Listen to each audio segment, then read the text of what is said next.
శ్రీమాత్రే నమ. జై గురు దత్తాత్రేయ నమ. ఈ వీడియోలో మనం జూలై 1వ తారీఖు నుంచి డిసెంబర్ 31వ తారీఖు మధ్యలో జరిగే సుమారుగా ఒక అర్ధ సంవత్సర ఫలితాలు 2024లో రెండవ భాగం ఏ విధంగా జాతకుడికి ఉండబోతుంది. అయితే మనం జనవరి నుంచి జూన్ వరకు జరిగిపోయినటువంటి జాతకాన్ని వాటి యొక్క స్థితిగతుల్ని ఇంకొకసారి రివ్యూ చేసుకొని కనీసం జరిగిపోయినటువంటి పొరపాట్లు అవ్వచ్చు, లాభ నష్టాలు అవ్వచ్చు, ఈ రాబోయే అర్ధ సంవత్సరంలో సరిదిద్దుకునే విధంగా గ్రహాలు ఇస్తున్నటువంటి అవకాశాలు ఏ విధంగా ఉపయోగించుకోవాలి అన్నటువంటి ఉద్దేశంతో ఇది కేవలం ఒక రివ్యూ లాగా, ఒక రివిజన్ లాగా చెప్పడం జరుగుతుంది. రాబోయే జూలై నుంచి డిసెంబర్ మధ్యలో జరగబోయే అర్ధ సంవత్సర ఫలితాలు. మరి మేజర్గా ప్రథమ భాగం మనం చూసుకున్నప్పుడు ఇంచుమించుగా మనకి శని భగవానుడు, అలాగే గురు భగవానుడు మరి డైరెక్ట్ మోషన్లో ఉంటూ జాతకుడికి డైరెక్ట్గా ఫలితాలు ఇవ్వడం జరిగింది. మరి ఈ అర్ధ సంవత్సరంలో మనకి జూన్ 30వ తారీఖు నుంచి సరిగ్గా సెకండ్ హాఫ్ ప్రారంభం అవగానే మనకి శని భగవానుడు మనకి వక్ర గమనంలోకి రావడం జరుగుతుంది. అలాగే మనకి ఈ అక్టోబర్ 9వ తారీఖు నుంచి గురు భగవానుడు వక్ర గమనంలోకి చెందడం జరుగుతుంది. అయితే ఈ వక్ర గమనం చెందడం వల్ల మరి జాతకులకు వచ్చే ఉపయోగం ఏంటి, గ్రహాలకి ఏ విధమైనటువంటి స్వాతంత్రం వస్తుంది అన్న విషయాన్ని గమనిస్తే మకర రాశి వారికి రాబోయే జూలై 1 నుంచి డిసెంబర్ 31 అర్ధ సంవత్సరంలో ఏ విధంగా ఉండబోతుంది అని వీడియోలో మనం ఒకసారి తెలుసుకునే ప్రయత్నం చేద్దాం. అంటే జరిగిపోయినటువంటి 6 నెలలు జనవరి టు జూన్ మధ్యలో ఏ విధంగా జరిగింది, ఏ విధమైన పొరపాట్లు జరిగినాయి. చాలా వరకు మకర రాశి వారికి మరి జనవరి టు జూన్ పెద్దగా ఏమీ అభివృద్ధికరమైన పరిస్థితులు రాలేదు. మరి కనీసం ఈ రాబోయే 6 నెలలైనా మనం దీన్ని ఏ విధంగా రెక్టిఫై చేసుకోవాలి, ఏ విధంగా అభివృద్ధికరంగా ముందుకు వెళ్ళాలి అన్న విషయాలు ఈ వీడియోలో తెలుసుకుందాం. ముందుగా ఈ అర్ధ సంవత్సర ప్రారంభంలోనే ఈ శని భగవానుడు వక్రించడం జరిగింది. అంటే జూన్ 30 నుంచే వక్రిస్తున్నాడు ఆటోమేటిక్గా. అయితే ఇది ఈ రాశి వారికి కొంతవరకు ఇబ్బందికరమైన పరిస్థితులు రావడం జరుగుతాయి. ఏ విధంగా అంటే ఆల్రెడీ 2వ స్థానంలో సంచరిస్తూ మరి కొంతకాలంగా నెమ్మదిగా అభివృద్ధికరంగా వెళ్తూ ఉంటుంది. ఎందుకంటే శని వెళ్ళిపోయే ముందు మంచి చేస్తాడు కాబట్టి గతంలో పోగొట్టుకున్నవన్నీ తిరిగి ఇవ్వడం జరుగుతూ ఉంటుంది. ఆ విధంగా వెళుతున్న స్థితిలో మళ్ళీ సడన్గా వక్రగమనం పొందడం జరుగుతుంది. మళ్ళీ సేమ్ యాజిటీజ్గా జన్మశని మీదకి ప్రభావం రావడం వల్ల గతంలో చేసినటువంటి మిస్టేక్స్ ఏమైనా కొనుగోలు చేసి రుణ ప్రయత్నం చేసి ఉంటే అవి ఆగిపోయి ఉంటాయి. కొన్ని పనులు సగంలో ఆగిపోయి ఉంటాయి. అలాగే కొన్ని బాధ్యతలు తీర్చుకోకుండా మనం ముందుకెళ్ళే ప్రయత్నం చేస్తుంటాం. కాబట్టి ముఖ్యంగా సొంత బాధ్యతలు అంటే వివాహ సంబంధించిన బాధ్యతలు కానీ, పిల్లల యొక్క చదువు, వాళ్ళ యొక్క వివాహాలు, ఇవన్నీ కూడా కొంతవరకు మళ్ళీ ఇంకొకసారి పునఃపరిశీలించి వాటి మీద గట్టి దృష్టి పెట్టాలనే ప్రయత్నంలో మళ్ళా జాతకుడు తన యొక్క తీవ్రమైనటువంటి కృషిని మొదలు పెట్టడం జరుగుతుంది. ఈ మొదలు పెట్టడంలో జాతకుడికి అనూహ్యంగా అక్టోబర్ 9 ఖచ్చితంగా డేట్ గుర్తుపెట్టుకోండి. అక్టోబర్ 9 తర్వాత మరి వీళ్ళకి ఖచ్చితంగా చాలా మంచి కార్యక్రమాలు స్టార్ట్ అవుతాయి అన్నమాట. మరి మనకి ముఖ్యంగా పిల్లల యొక్క అభివృద్ధి, కుటుంబంలో జరిగిన శుభకార్యాలు 100% జరుగుతాయి. అయితే ఇదే సమయంలో జాతకుడికి వర్క్ బర్డెన్ పెరుగుతూ ఉంటుంది. గతంలో చేసిన పని గంటల కన్నా అదనపు పని గంటలు చేయవలసి రావడం, ఇతరులు చేయవలసిన బాధ్యతలు కూడా జాతకుడి మీదకి రావడం జరుగుతూ ఉంటుంది. సో ఖచ్చితంగా ఉద్యోగపరమైన బాధ్యతలు పెరుగుతాయి. స్వతంత్ర వృత్తిలో ఉన్న వాళ్ళకి కూడా తప్పనిసరిగా ఇష్టం ఉన్నా లేకపోయినా అదనపు పని గంటలు చేయవలసి ఉంటుంది.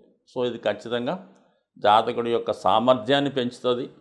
అయితే ఆదాయపరంగా పెద్దగా ఏమీ పెరగకపోవచ్చు, కానీ దాని ప్రతిఫలం చివరిలో మళ్ళీ మనకి ఇంచుమించుగా ఈ శని భగవానుడు మనకి నవంబరు 15వ తారీఖు తర్వాత దాని ఫలితాన్ని ఇవ్వడం జరుగుతూ ఉంటుంది. ఇక గురు భగవానుడు 5వ స్థానంలో సంచరించడం కొంతవరకు ఈ జాతకులకి చాలా వరకు ఏదన్నా ఆపద సమయంలో ఎవరో ఒకరు సమయానికి మిమ్మల్ని ఆదుకోవడం, అది గురువుల, తండ్రుల, పిల్లల, మీ దగ్గర చదువుకున్న శిష్యుల, మీ ఫాలోవర్స్ ఎవరైనా సరే సమయానుకూలంగా మిమ్మల్ని అబ్జర్వ్ చేస్తుంటూ మీ యొక్క చికాకుల నుంచి, కష్టాల నుంచి బయటపడే విధంగా వాళ్ళు మీకు సహాయపడుతూ ఉంటారు. అయితే మనకి ఈ అక్టోబర్ 9 తర్వాత వక్రగమనంలోకి రావడం ఇంకా కొంత ఉపయోగం పడుతుంది. ఇప్పుడు ఏమవుతుందంటే ప్రస్తుతం 5వ స్థానంలో మనకి లక్ష్మీ స్థానంలో ఉండి లక్ష్మీ అనుగ్రహాన్ని కలిగిస్తూ ఉంటాయి. 4వ స్థానంలో ఫలితం కూడా ఇస్తాడు మనకి అక్టోబర్ 9 తర్వాత. అంటే మనకి కేంద్రం కోణం 2 అటు విష్ణు లక్ష్మీ ఫలితాలు యాక్టివేట్ అవ్వడం వల్ల 100% జాతకుడికి మరి అక్టోబర్ 9 తర్వాత ఇంచుమించుగా సంవత్సరం ఎండింగ్ వరకు కూడా జాతకుడికి గృహంలో ఉన్నటువంటి సమస్యలు పరిష్కారం అవుతాయి.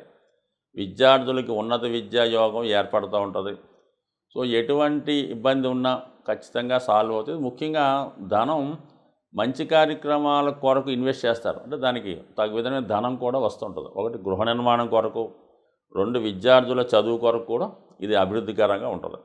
మరీ ముఖ్యంగా ఏంటంటే సంతానం కొరకు ఎవరన్నా ప్రయత్నం చేస్తూ ఉంటే వాళ్ళకి ఎంతంటే మనకి కొందరు జాతకాల్లో గురువు వక్రించి ఉంటాడు. ఇంచుమించుగా ప్రతి సంవత్సరం కూడా ఇంచుమించుగా గురువు ఒక 3 నెలల పాటు వక్రిస్తుంటాడు. కాబట్టి ప్రతి సంవత్సరంలో పుట్టిన ప్రతి ఒక్కళ్ళు 4వ వంతు మంది జాతకంలో గురుగ్రహం వక్రించి ఉంటుంది. గురుగ్రహం వక్రించి ఉన్న వారి జాతకాల్లో సంతానం కలగడంలో కొంత ఇబ్బంది కలుగుతూ ఉంటుందన్నమాట. ఏదో అబార్షన్ అవ్వడం కానీ, సంతానం డిలే అవ్వడం కానీ, ఏదో కారణం వల్ల డిలే అవుతుంటుంది. అటువంటి వాళ్ళు పిల్లల కోసం ప్రయత్నం చేస్తుంటే అక్టోబర్ 9 తర్వాత మీకు సంతాన యోగం కలిగే అవకాశం ఉంటుంది.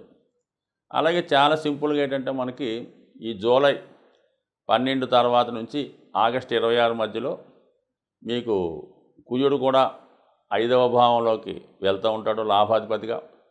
ఇవన్నీ కూడా మీ యొక్క సంతానం యొక్క అభివృద్ధి మీకు కొంతవరకు వాళ్ళకి ఏదైనా ఉపాధి అవకాశాలు కల్పించడం, వాళ్ళ అభివృద్ధికరంగా ఉండడం జరిగే అవకాశం ఉంటుంది. కాబట్టి ఇది కొంతవరకు మీకు బాగుంటుంది. బట్ ఏదైనా జరిగిపోయిన 6 నెలల కన్నా రాబోయే 6 నెలలు అనుకూలంగా ఉంటుంది.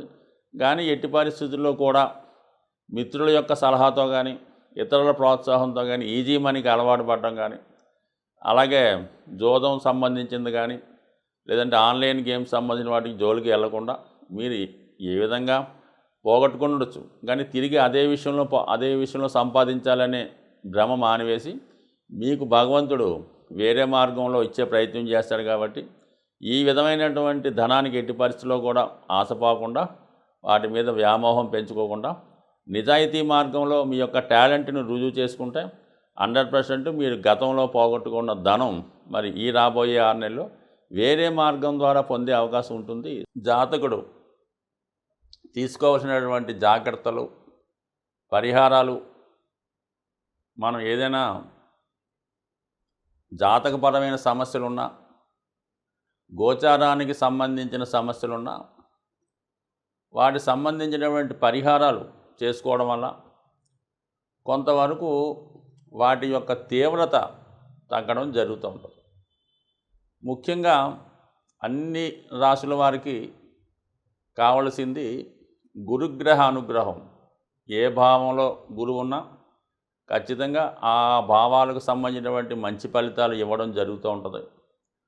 గురుగ్రహ అనుగ్రహం కోసం ఎప్పుడన్నా సరే మీరు గోవుల్ని సేవించడం వల్ల, ఎక్కువగా గురువు యొక్క ఆరాధన, అంటే మనకి ప్రత్యక్షంగా ఉన్నటువంటి మీకు విద్య నేర్పిన గురువు అవ్వచ్చు, ప్రస్తుతం మరి షిరిడి సాయిబాబా వారు, దత్తాత్రేయులు వారు, అలాగే వెంకయ్య స్వామి గారు, రాఘవేంద్ర స్వామి, ఇటువంటి వారికి దేవాలయాల్లో మరి అక్కడ దేవాలయాన్ని దర్శించి తగు విధంగా గురువుని సేవించడం చేయడం వల్ల జాతకంలో గురువు బలవంతుడై మీకు మిగతా గ్రహాలు కూడా అనుకూలించే ఫలితం ఇవ్వడం జరుగుతుంది.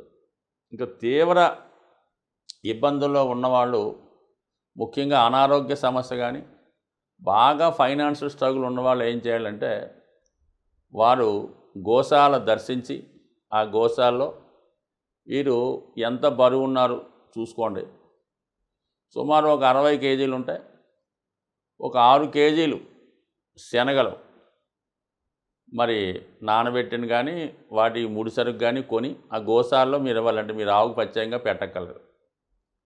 మీ వెయిట్కి 10వ వంతు బరువు ఉన్నది ఇవ్వడం చేయడం వల్ల, లేదంటే ఎక్కువగా మీకు ఆర్థికపరమైన సమస్యలు ఉన్నాయి, ఏ విధంగా కూడా ముందుకు వెళ్ళడం లేదు, ఈ పెళ్లి సంబంధించిన సమస్యలు, స్థిరాస్తి గొడవలు ఇవన్నీ కూడా కామన్గా ఉంటాయి అందరికీ. వాళ్ళు ఏం చేయాలంటే మీరు ఒక అరటిపళ్ళు గెల ఏదైనా కొద్దిగా మనం ప్రయాణం చేస్తే మరి రోడ్డు దాటిన తర్వాత కొద్ది రిమోట్ ఏరియాకి వెళ్తే ఎక్కువ కోతులు ఉండే ప్రాంతాలు వస్తుంటాయి. ప్రతి ఒక్క ఊళ్ళో కూడా చిన్న చిన్న అడవులు అవి ఉండడం వల్ల కోతులు ఉంటుంటాయి. ఆ కోతులకి రోడ్డు మీద కాకుండా సైడు ఈ అరటిపళ్ళు గెలం ఏ పండు ఆ పండు ఎరగొట్టి కోతులకి ఆహారంగా పెట్టడం. ఇంకా ఓపిక ఉన్న వాళ్ళు ఏదన్నా సరే అరటిపళ్ళతో పాటు ఈ మొక్కజొన్నలు అవ్వచ్చు, మామిడి పళ్ళు అవ్వచ్చు, ఏవైనా సరే మరి కోతులకి ఆహారం పెట్టడం వల్ల ఆర్థికపరమైన సమస్యలు ఏ సమస్యని ఇంకా నో డౌట్ ఇంకా మీరు కోతులకు ఆహారం పెడితే మీకు ఎంత క్లిష్టమైన సమస్య అయినా 100% పరిష్కారం అయ్యే అవకాశం ఉంటుంది. ఇక అలాగే శని భగవానుడి యొక్క అనుగ్రహం కావాలి. ఏలినాడు శని, అష్టమ శని, వక్ర శని అనేక రకాలు జరుగుతుంటాయి. ఎప్పుడన్నా సరే మీరు శని భగవాన్ అనుగ్రహం కావాలంటే కేవలం శనికి తైలాభిషేకం, అలాగే శివుడికి రుద్రాభిషేకం కామన్గా చేసుకోవచ్చు. కానీ ఫిజికల్గా కూడా మీరు కష్టపడవలసి ఉంటుంది. మాన్యువల్గా మీరు చేసుకోగలమంటే మీరు మాన్యువల్గా ఆ వర్క్ చేసుకోండి. ముఖ్యంగా ఎవరైతే నిరాశ్రులై ఉంటారో, వృద్ధులై ఉంటారో, రోగగ్రస్తులై ఉంటారో వాళ్ళకి మీకు తోచిన విధంగా సేవ చేయగలిగితే సేవ చేయండి. వాళ్ళు ఏదైనా రోడ్డు దాటడానికి అవసరమైతే సహాయపడండి. లేదంటే వారికి కప్పుకోనక దుప్పటి కానీ, తినడానికి మంచి ఆహారం కానీ, ముఖ్యంగా మెడిసిన్స్ వాళ్ళకి ఒక నెలకి 2 నెలలకు సరిపోయే మందులు ఇవ్వడం కూడా ఖచ్చితంగా మీకు శని భగవానుడు అనుగ్రహించే అవకాశం ఉంటుంది. దాని తర్వాత ముఖ్యంగా రాహు ఎక్కువ ఇబ్బందులు పెడుతుంటాడు. అత్యాశ వల్ల, దుర్మార్గమైన పనులు చేయడం వల్ల జాతకులకి ఎక్కువగా జైలు శిక్షలు, లేదంటే ఈ ఏదన్నా మర్డర్లో చిక్కుకోవడమో, లేదంటే ఎవరన్నా వాళ్ళని హత్య చేయడం ఇలా జరుగుతుంటుంది. అంటే ఏ కార్యక్రమాలు చేస్తుంటాడో వాడు ఆ విధంగానే మరణిస్తూ ఉంటాడు అన్నమాట. సో అటువంటిది వాటికి రాహు కారణం అవుతుంటాడు. కాబట్టి రాహు యొక్క తీవ్రత తగ్గాలంటే కంపల్సరిగా మరి అమ్మవారి యొక్క ఆరాధన చేసుకోవడం, చండీ హోమం లాంటివి చేసుకోవడం మంచిది.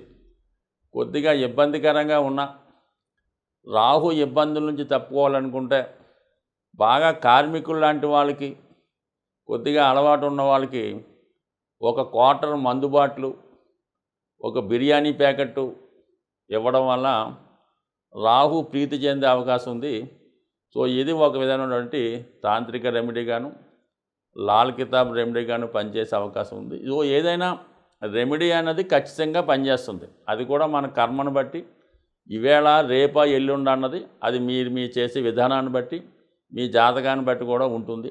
బ్యాంకులో దాచిన ధనం ఏ విధంగా సేఫ్గా ఉంటుందో మనం చేసినటువంటి ప్రతి పరిహారం కూడా అలాగే నిక్షిప్తమై ఉంటుంది.